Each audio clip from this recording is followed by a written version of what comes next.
Hello students, very good afternoon to all of you. बच्चों आज हम लोग केमिस्ट्री का एक नया chapter that is nitric acid start करने जा रहे हैं, है ना। केमिस्ट्री का नया chapter that is nitric acid start करने जा रहे हैं। ओके, अच्छा। इस चैप्टर में बच्चों हम लोगों को काफ़ी सारी चीज़ों के बारे में जानना है। जैसे पहले भी हम लोग पढ़ चुके हैं, मतलब दूसरे कंपाउंड्स के बारे में। तो हम लोगों को प्रिपरेशन जानना है कि कैसे प्रिपेयर करते हैं, और कुछ केमिकल प्रॉपर्टीज़ हम लोगों को देखने हैं। एंड फिर उसके बाद हम लोग नाइट्रिक एसिड का टेस्ट देखेंगे कि नाइट्रिक एसिड को कैसे टेस्ट किया जाता है ना। तो ये सारा चीज़ रहेगा बच्चों, है ना। हमारा मेन जो इम्पॉर्टेंट बोल सकते हो टॉपिक्स दैट इज़ प्रिपरेशन होता है, और chemical reactions and the test. Okay, तो नाइट्रिक एसिड बच्चों, नाइट्रिक एसिड को पहले एक्वा फोर्टिस कहा जाता था, है ना। Earlier it was called aqua fortis, जिसका मतलब क्या है, the meaning strong water. Okay, meaning strong water. Okay, strong water क्यों कहा जाता था बच्चों? Because of its property. अच्छा, ये दिख नहीं रहा शायद, let me adjust a bit. Okay, meaning strong water. Okay, strong water इसे कहा जाता था। स्ट्रॉन्ग वाटर क्यों कहा जाता था? Due to its corrosive action और due to its corrosive nature, है ना। कोरोड कर देता था, मेटल के ऊपर गिरता था तो मेटल को कोरोड कर देता था, है ना। तो इसी वजह से इसे एक्वा फोर्टिस का नाम दिया गया था, है ना। उसके बाद बच्चों नाइट्रिक एसिड को सबसे पहले प्रिपेयर किया गया था बाय डिस्टिलिंग। ओके, और प्रिपेयर किसने किया था? द नेम वाज ग्लोबर, है ना। उन्होंने प्रिपेयर किया था by distilling.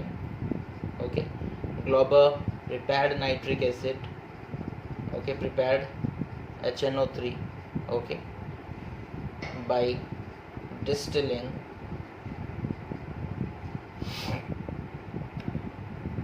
KNO3 with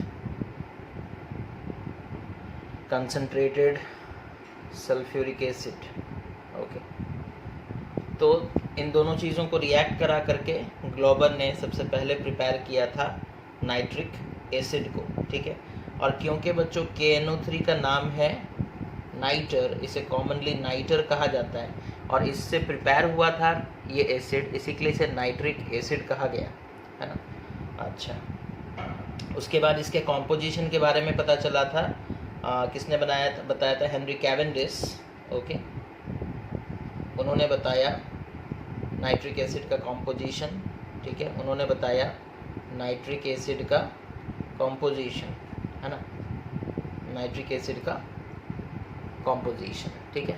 that means nitric acid कौन कौन से एलिमेंट से बना है, इन सारे चीज़ों का इन्फॉर्मेशन हेनरी कैवेंडिश ने दिया था, ठीक है। अच्छा, उसके बाद आगे बढ़ते हैं बच्चों, ऑकरेंस के बारे में बात करेंगे। नाइट्रिक एसिड कहाँ पाया जाता है, फ्री स्टेट में कहाँ पाया जाता है, और कंबाइंड स्टेट में कहाँ पाया जाता है ना। तो occurrence of nitric acid. Okay, occurrence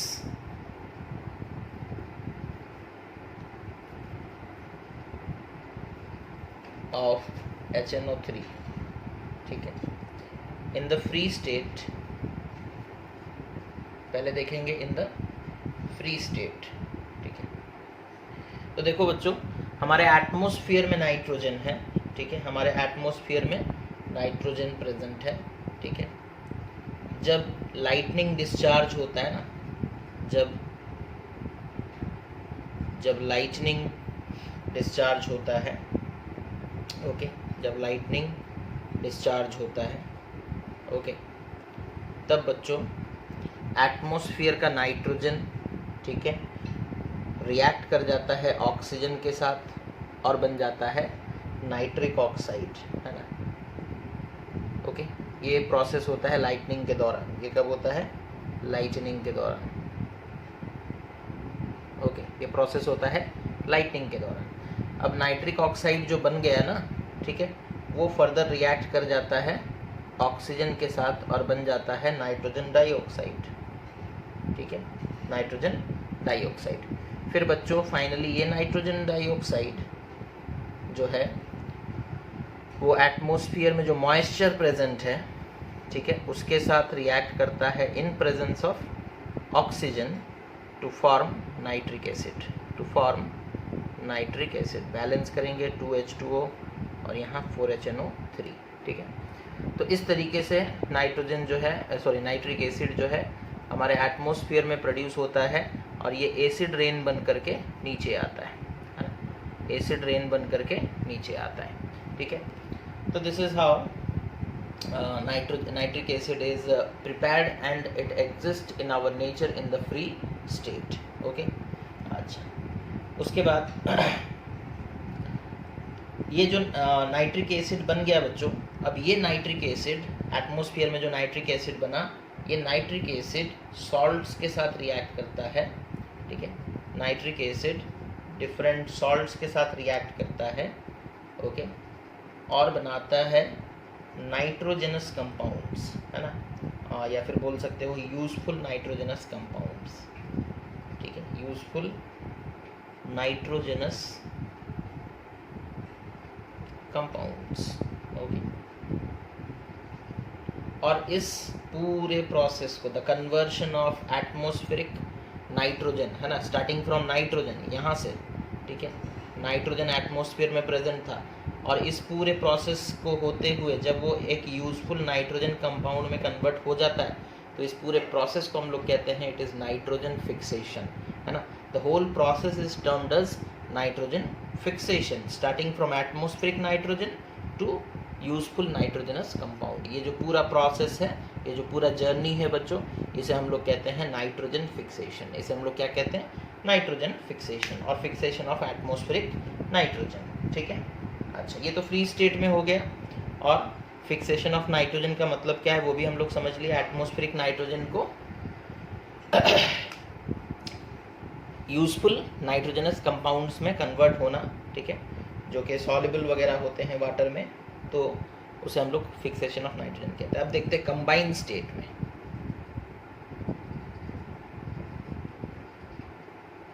combined state में बच्चों ये सॉल्ट्स में पाया जाता है। Combined state it is found in salts, और आई कैन से सॉल्ट्स यानी कि फिर मिनरल्स भी बोल सकते हो, ओके।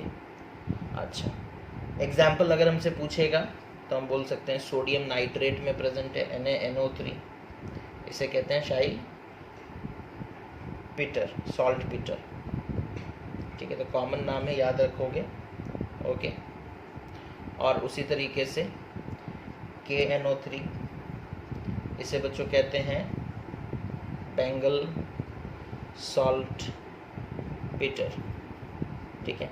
और इसे कॉमनली सिर्फ नाइटर भी कहते हैं, है ना, कॉमनली सिर्फ नाइटर भी कहते हैं। तो इसमें बच्चों मतलब ये जो सॉल्ट्स हैं इनमें NO3 प्रेजेंट है, वाटर के साथ रिएक्ट करवाओगे HNO3 मिल जाएगा।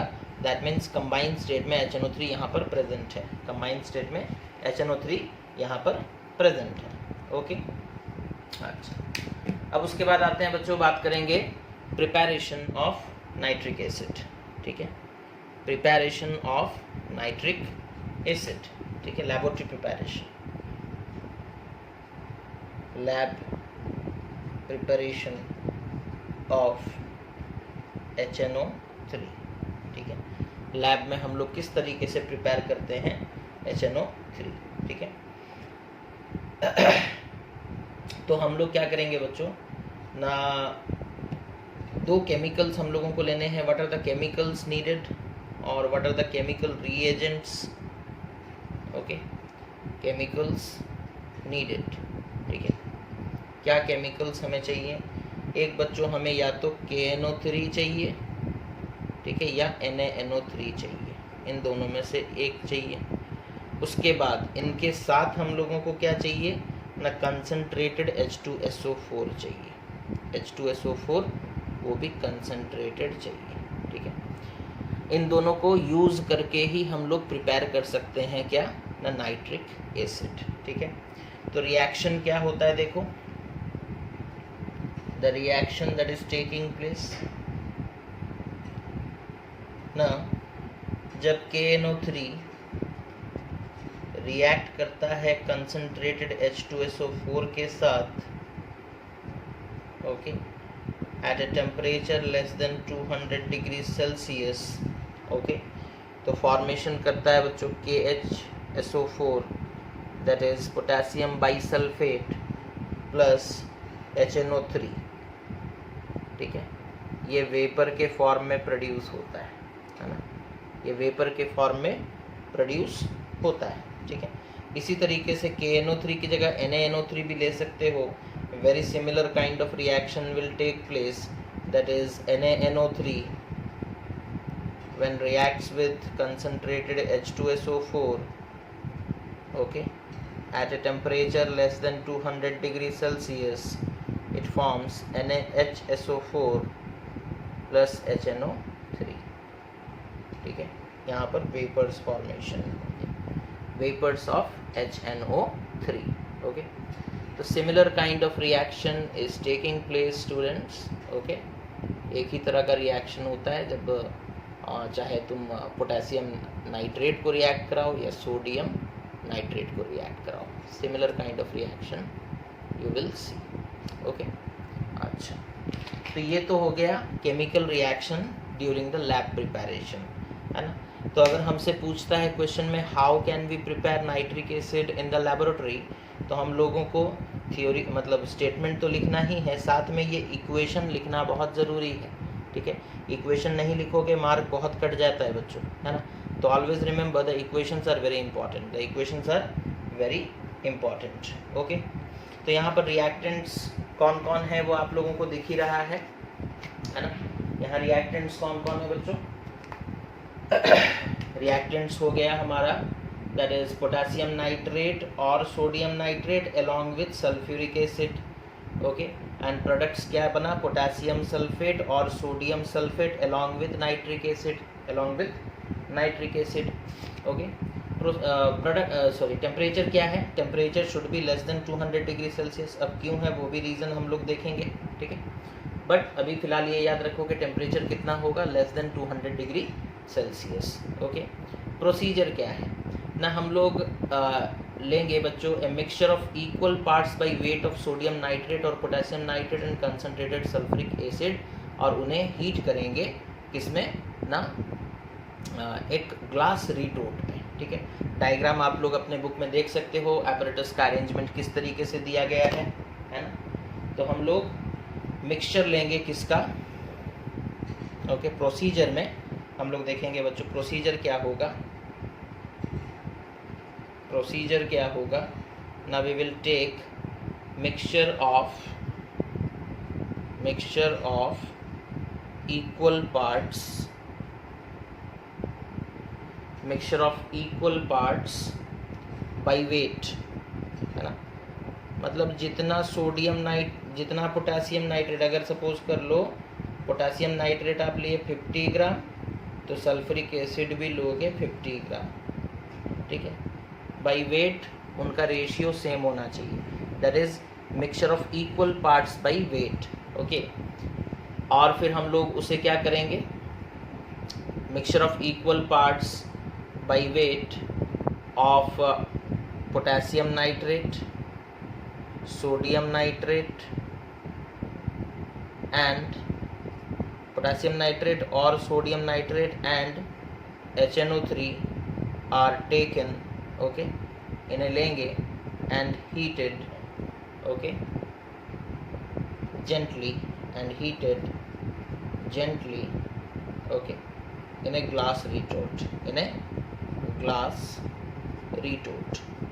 ओके, तो ग्लास रिटोर्ट हमें लेना है बच्चों, और उसमें हम लोगों को इसे जेंटली हीट करना है। ओके, अच्छा, उसके बाद क्या होगा, हमारा ऑब्जर्वेशन क्या होगा, what will be our observation, क्या देखेंगे हम लोग, है ना, क्या देखेंगे बच्चों हम लोग ना, हम लोग देखेंगे कि जैसे ही हम लोग हीट करते हैं, ठीक है, जो वोलाटाइल नाइट्रिक एसिड है, ठीक है, it gets displaced and the vapours are collected in the receiver, ठीक है।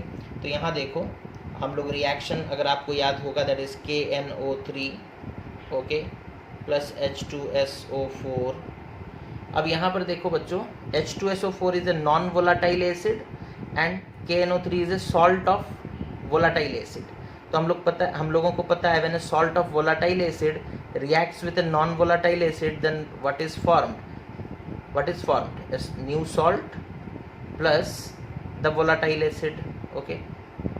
पोटासियम नाइट्रेट कौन से वोलाटाइल एसिड का सॉल्ट है? HNO3, तो वो एसिड हमें मिल जाएगा, ठीक है। तो ऑब्जर्वेशन क्या होगा बच्चों? ऑन हीटिंग, ऑब्जर्वेशन क्या होगा? On heating the mixture, on heating the mixture, okay. ये दो चीज़ों का मिक्सचर हम लोगों ने लिया था, इसे हम लोग हीट किए, ठीक है। इसे हम लोग क्या करेंगे?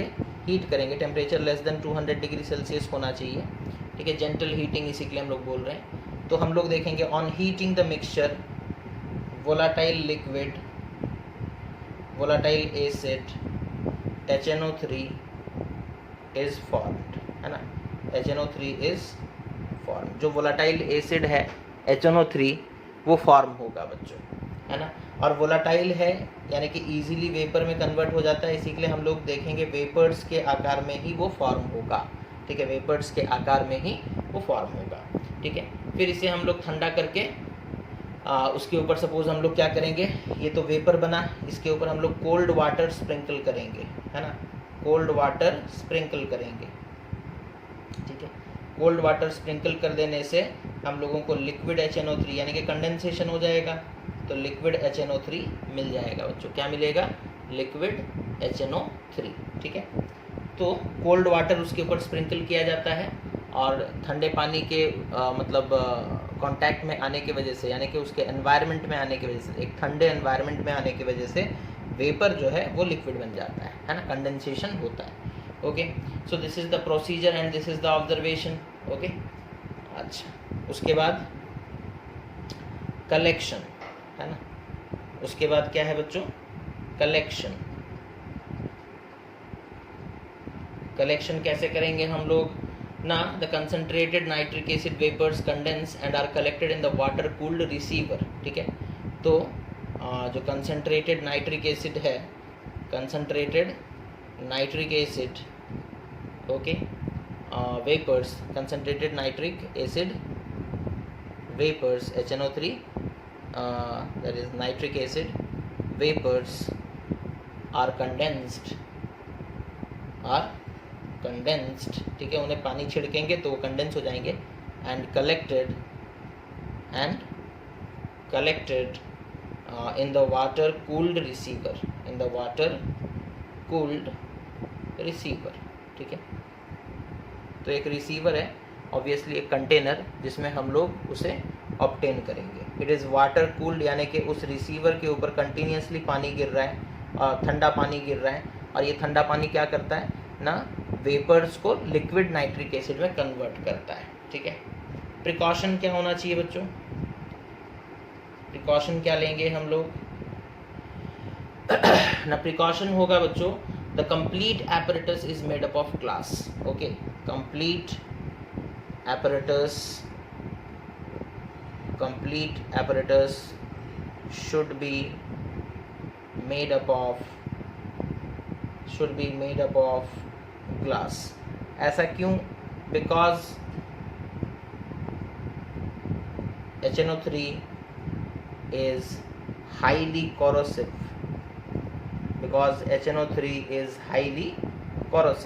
है ना।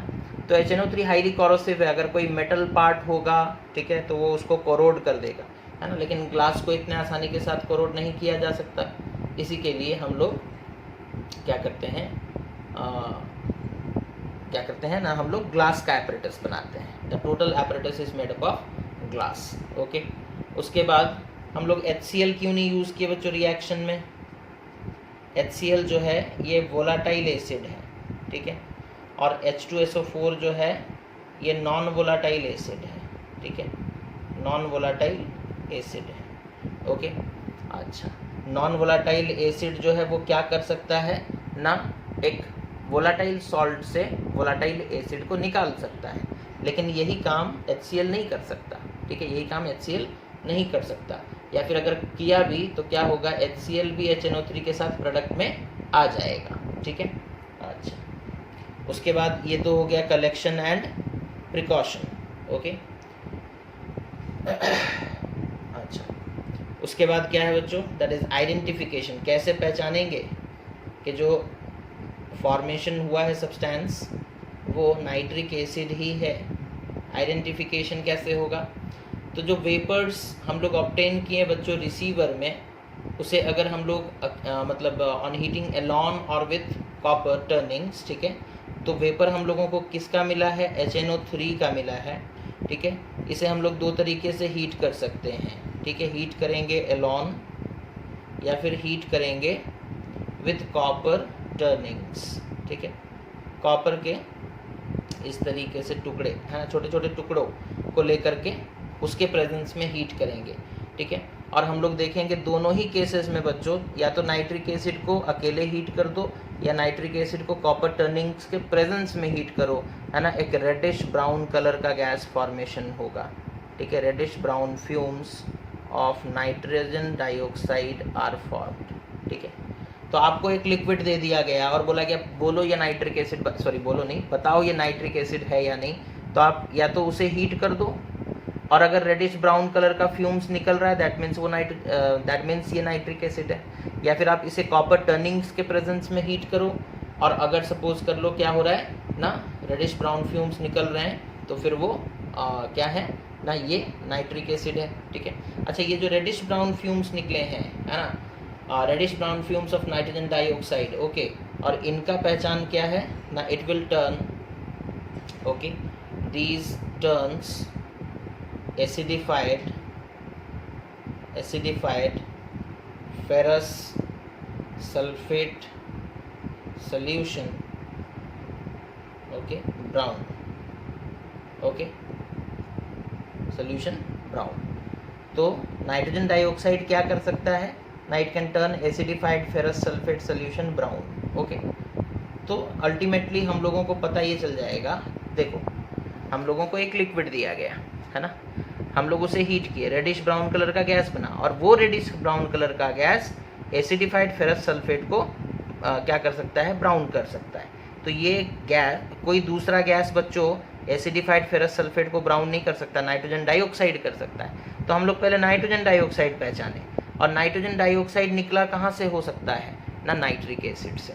तो ultimately this liquid is identified as nitric acid. Okay, अब देखेंगे बच्चों रीजनिंग वाले क्वेश्चंस, है ना। ये जो lab preparation of nitric acid है, इसमें से रीजन बेस्ड क्वेश्चंस कैसे पूछे जाते हैं, है ना। हम लोगों से पूछा जा सकता है कि कंसंट्रेटेड सल्फ्यूरिक एसिड क्यों यूज़ किया गया प्रिपरेशन में, why concentrated H2SO4 is used in the lab preparation of HNO3। ठीक है, in the lab preparation of HNO3 हमसे ये सवाल पूछा जा सकता है। तो आंसर होगा कि concentrated H2SO4 is a non-volatile acid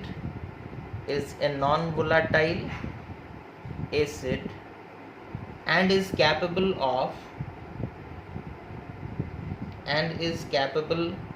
of displacing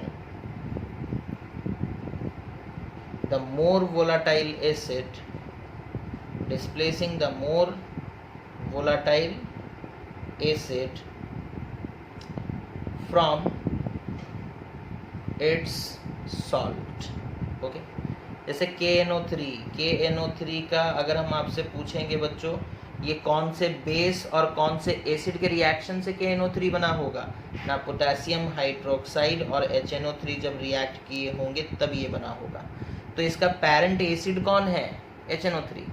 that means इस सॉल्ट में HNO3 प्रेजेंट है कंबाइंड स्टेट में, हम लोगों को इसके अंदर से HNO3 निकालना है, और ये जो एसिड है ये वोलाटाइल है ना, ये वोलाटाइल है, और वोलाटाइल एसिड को उसके सॉल्ट से निकालने के लिए एक नॉन वोलाटाइल एसिड चाहिए होता है जो कि H2SO4 है, जो कि H2SO4 है।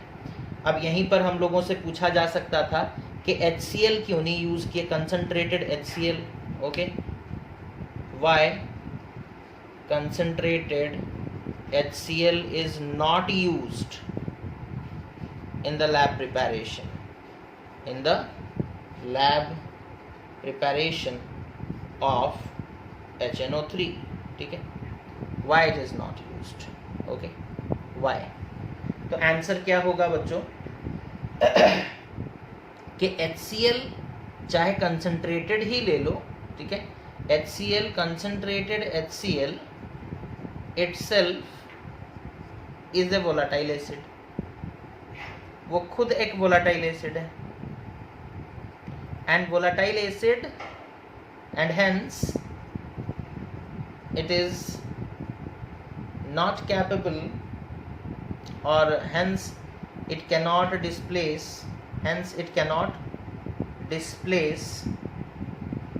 another volatile acid, ठीक है, another volatile acid, ठीक है, ये खुद volatile acid है, और KNO3 के अंदर में जो KNO3 में जो HNO3 हम लोग निकालना चाहते हैं KNO3 से, ये भी volatile acid, और अगर तुम HCl यूज़ कर लोगे वो भी volatile acid, तो volatile acid को डिस्प्लेस नहीं कर सकता, यानी कि ये रिएक्शन सक्सेसफुल नहीं होगा, ठीक है। So that is why HCl is not used, okay. उसके बाद जो एपरेटस है ना, उसके बारे में, एपरेटस जो है बच्चों, उसके बारे में क्या लिखा जाता है, ठीक है, इससे रिलेटेड क्या क्वेश्चन आते हैं ना। जो एपरेटस हम लोग यूज़ करेंगे, हम लोगों से पूछा जाता है कि जो एपरेटस है why it is made up of glass only, apparatus सिर्फ why it is made up of glass only, ठीक है, सिर्फ ग्लास का क्यों बनाया जाता है। तो रीज़न बड़ा ही सिंपल है बच्चों, जो नाइट्रिक एसिड के वेपर्स हैं वो काफ़ी ज़्यादा कॉरोसिव होते हैं, since the vapors of nitric acid are highly corrosive, they may or they will corrode rubber, cork, etc, ठीक है। तो इन सबको अगर रबर या फिर कॉर्क ये सब यूज़ करोगे तो वो उन्हें कोरोड कर देंगे, वो उन्हें क्या करेंगे, डैमेज कर देंगे, ठीक है। तो पूरा का पूरा हम लोग ग्लास का एपरेटस लेते हैं, ग्लास इतने आसानी से कोरोड नहीं होता है बच्चों, है ना। अच्छा, उसके बाद बात करेंगे टेम्परेचर के बारे में, है ना। उसके बाद बात करेंगे टेम्परेचर, हम लोग बोले कि टेम्परेचर को लेस देन 200 डिग्री सेल्सियस रखना है, लेस देन 200 डिग्री सेल्सियस रखना है। बट ऐसा क्यों, है ना, ऐसा क्यों हम लोग करेंगे लेस देन 200 डिग्री सेल्सियस। तो पहला चीज़ तो कि हाई टेम्परेचर में डैमेज द ग्लास एपरेटस, पूरा एपरेटस ग्लास का ही है, कुछ दूसरा चीज़ यूज़ नहीं हुआ है बच्चों। तो अगर हाई टेम्परेचर लेंगे तो it may damage the glass apparatus, है ना, ग्लास एपरेटस को वो लोग डैमेज कर सकते हैं। दूसरा चीज़, अगर हाई टेम्परेचर हुआ, ठीक है, तो जो प्रोडक्ट मिला है HNO3 वो डिकम्पोज हो सकता है, वो क्या हो सकता है, डिकम्पोज हो सकता है, ठीक है। तो हम लोगों को तो HNO3 चाहिए, है ना, हम लोगों को क्या चाहिए, HNO3 चाहिए। बट अगर हम लोग हाई टेम्परेचर रखेंगे तो HNO3 बनेगा तो सही, लेकिन बाद में वो डिकम्पोज हो जाएगा। तो प्रोडक्ट, अल्टीमेट प्रोडक्ट हमारा HNO3 नहीं होगा बच्चों, वो डिकम्पोज हो जाएगा, ठीक है। अच्छा, तीसरा चीज़, हाई टेम्परेचर रखने पर ठीक है। हम लोग देखे थे 2 प्रोडक्ट आ रहा था, है ना। एक प्रोडक्ट था KHSO4 प्लस HNO3 या फिर NaHSO4 प्लस HNO3। अगर आप ज़्यादा टेम्परेचर लोगे ना तो ये नहीं बनने वाले, इनकी जगह पर अगर हाई टेम्परेचर लोगे तो ये नहीं बनेंगे, बल्कि इनकी जगह पर K2SO4 बन जाएगा एंड Na2SO4 बन जाएगा, ठीक है। एंड K2SO4 Na2SO4 जो है बच्चों, ये एपरेटस में एक हार्ड क्रस्ट फॉर्मेशन कर देगा, चिपक जाएगा, है ना। एंड जिसके वजह से क्या होगा, तो हम लोग क्या बोले, हाई टेम्परेचर लेने से प्रोडक्ट ये नहीं आएगा, बल्कि प्रोडक्ट में पोटेशियम सल्फेट और सोडियम सल्फेट आएगा नाइट्रिक एसिड के साथ, ठीक है। और अगर ये बन गया तो ये चिपक जाता है ग्लास एपरेटस के साथ, एक हार्ड क्रस्ट फॉर्मेशन करता है। और इस हार्ड क्रस्ट के वजह से क्या हो जाता है बच्चों, ना हमारा जो कंडक्टिविटी है वो घट जाता है, और दूसरा चीज़ जो मतलब इन्हें आसानी से रिमूव नहीं किया जा सकता, जिसके वजह से वो एपरेटस फर्दर यूज़ के लिए सूटेबल नहीं रहता, ठीक है। So that is why we will not use what, we will not use high temperature, है ना। हाई टेम्परेचर यूज़ करेंगे, पोटेशियम सल्फेट सोडियम सल्फेट बनेगा, जो कि एक हार्ड क्रस्ट, एक लेयर फॉर्मेशन कर देगा हार्ड क्रस्ट का, और वो फिर क्या हो जाएगा बच्चों, ना चिपक जाएगा एपरेटस के साथ, और हमारे एपरेटस को फर्दर यूज़ से डैमेज कर देगा, फर्दर यूज़ के लिए नहीं अच्छा रखेगा, ठीक है।